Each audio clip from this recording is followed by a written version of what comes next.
കഴിഞ്ഞു പോയ കാര്യങ്ങളെ കുറിച്ച് പറയാനാണ് നമ്മൾ സിമ്പിൾ പാസ്റ്റ് ടെൻസ് യൂസ് ചെയ്യുന്നത്.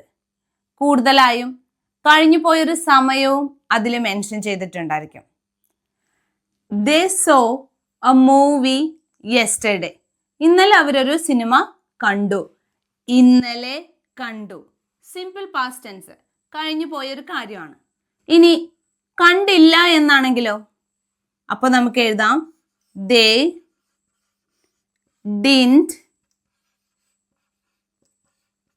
see a movie yesterday. They didn't see a movie yesterday. ഇനി അതൊരു ചോദ്യമായിട്ട് ചോദിക്കാം, ഇന്നലെ നിങ്ങൾ സിനിമ കണ്ടോ? അപ്പൊ നമുക്ക് ചോദിക്കാം did they see a movie yesterday?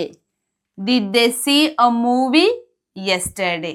അപ്പൊ കഴിഞ്ഞു പോയൊരു കാര്യത്തെ കുറിച്ച് പറയാനാണ് നമ്മൾ സിമ്പിൾ പാസ്റ്റ് ടെൻസ് യൂസ് ചെയ്യുന്നത്.